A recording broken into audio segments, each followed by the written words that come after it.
I have a story for you. A long time ago, there was a young woman working in the kitchen garden of a large house. It was the house of her new husband. It was a summer's evening. The sun was low. She was feeling good. She was lifting cabbages and sorting things out for the supper. As she did so, she glanced up and saw her new wedding ring. The wedding had only been a few days before. She felt very good. She held out her hand and saw her shadow move on the wall and took the shadow's hand and said, let's dance like we did at the wedding," and spun around and around, and as she did so, her shadow moved with her, and she was delighted to have its company. The wedding had been good, though small. There was just her father, a couple of her brothers and her sister, and her new husband. He just had 2 aunts. But it was a happy occasion. It was a very happy occasion, and she felt at one with the world. Apart from one thing. She had a fear that she couldn't tell her new husband about. She feared having children. It kept her awake at night. It made her worry all the time. She remembered seeing her brothers and sisters being born. She remembered her mum screaming during each birth. And she remembered her mother dying at the birth of a little baby boy who was not meant for this world.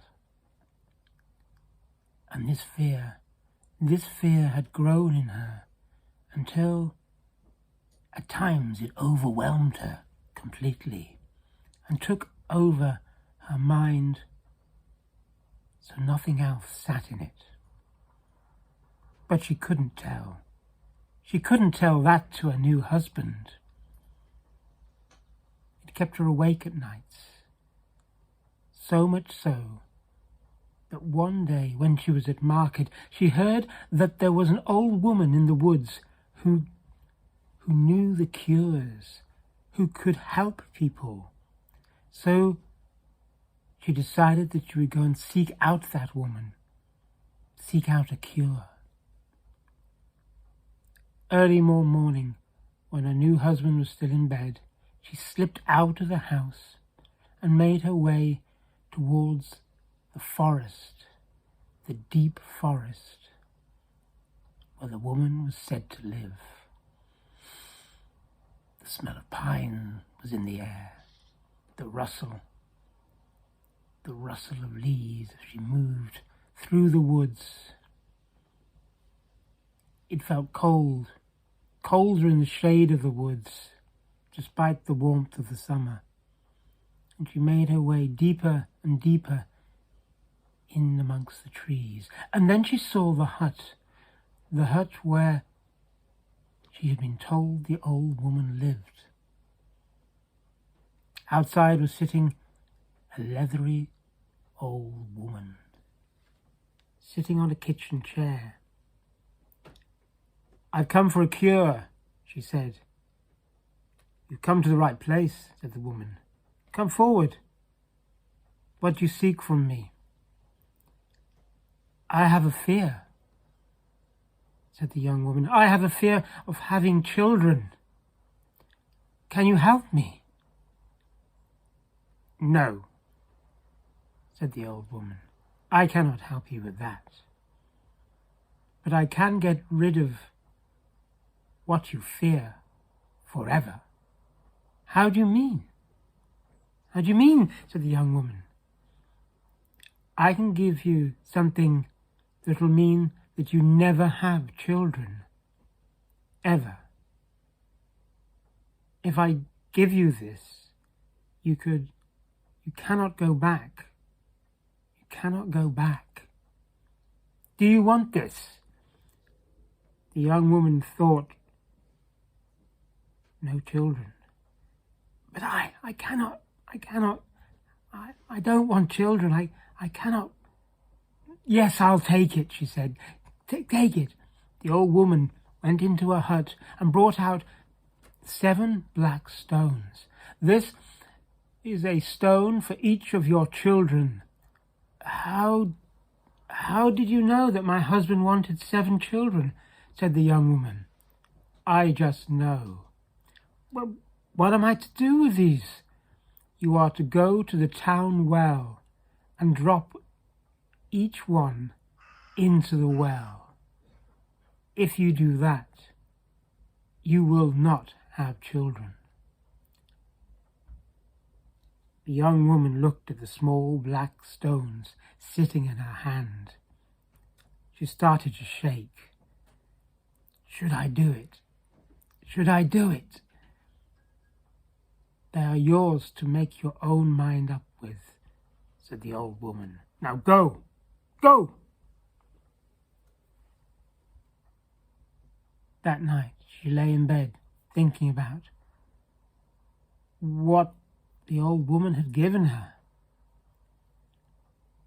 I can't have children. My mother, thought the young woman. As the light came the next morning, she made her way down into the town and found the well. Holding the stones in her hand, she walked round the well, thinking, Should I? Should I?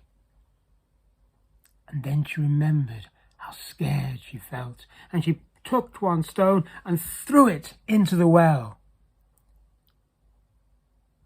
There was no splash. There seemed to be just a moan on the wind. She took the second and threw it in the well. Again, there was no splash. There seemed to be just a moan on the wind, and the same with the third to the 7th. No splash, just a small moan. And as the 7th disappeared from her hands, a tear appeared on her face. It's done, she thought. It's done. She turned to leave, and as she did so, her shadow left her and went down into the well behind her. That night, she felt good. She felt good. The fear had left her. The fear had left her completely. But I can't tell my husband. I can't tell my husband what I've done. He just wouldn't understand. He wouldn't understand. She went into the kitchen garden the next day to fetch food for the supper. The smells of the flowers were good.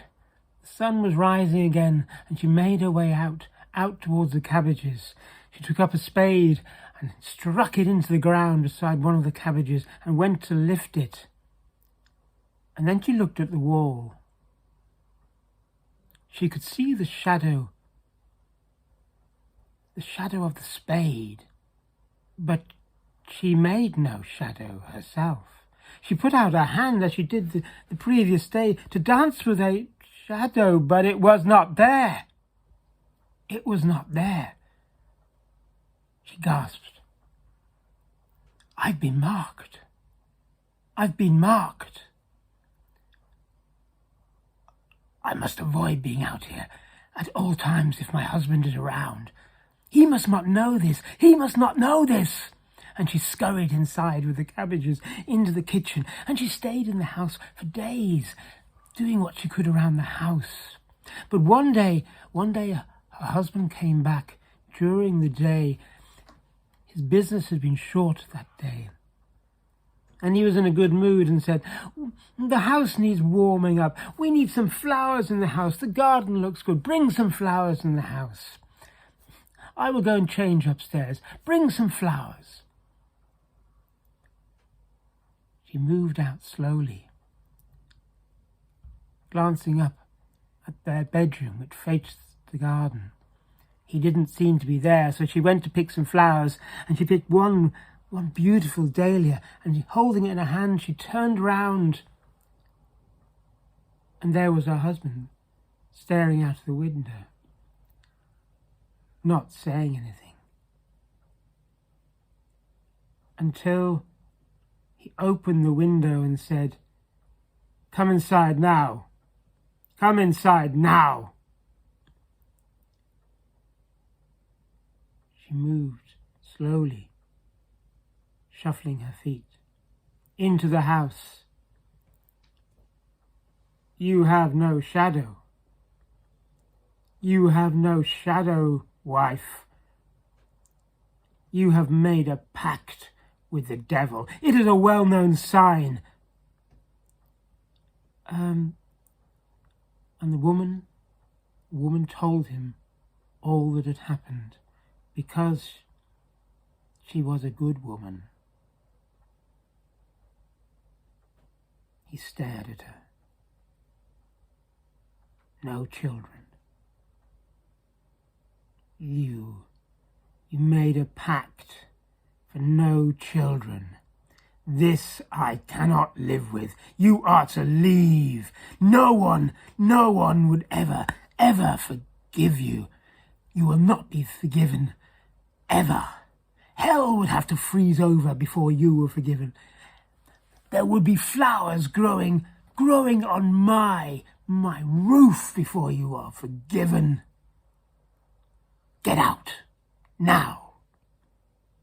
And the woman packed a few things and left and disappeared.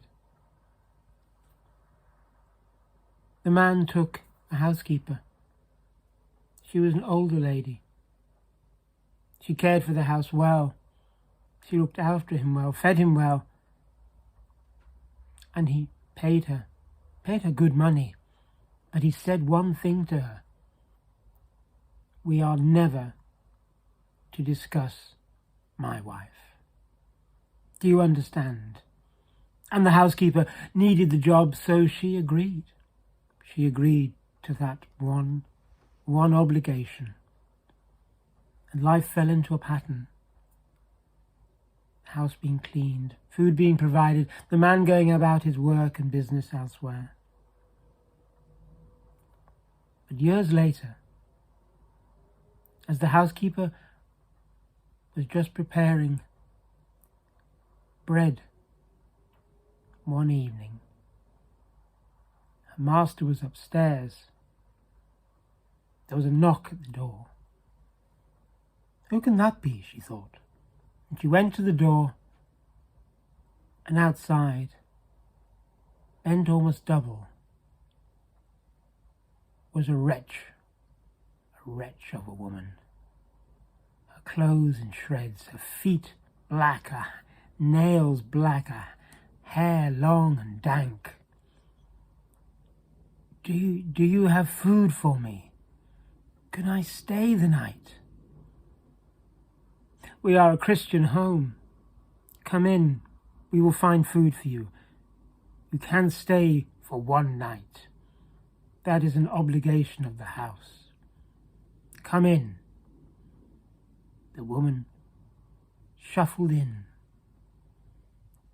In the light of the fire, the housekeeper could see how dirty she was, how run down. She gave him some bread and soup. That is all you are having. Now, you may stay here, sleep by the fire if you wish. It is our Christian duty to do so for you. But by morning you must be gone. Do you understand? The woman nodded. I do. The next morning, the husband, rose from his bed and came downstairs into the kitchen.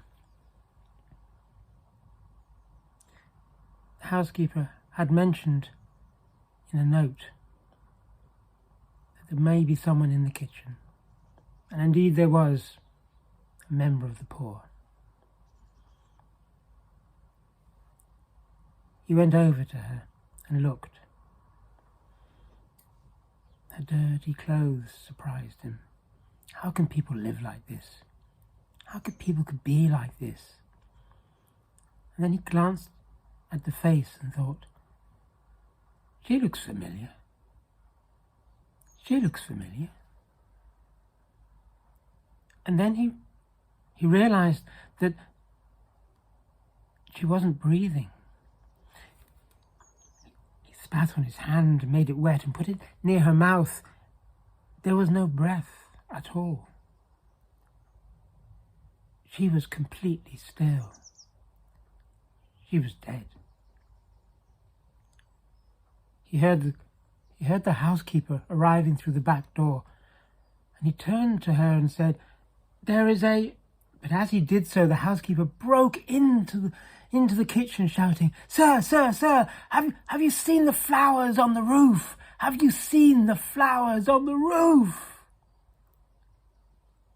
And he turned and looked at the face in front of him and realized exactly who it was. That is my story.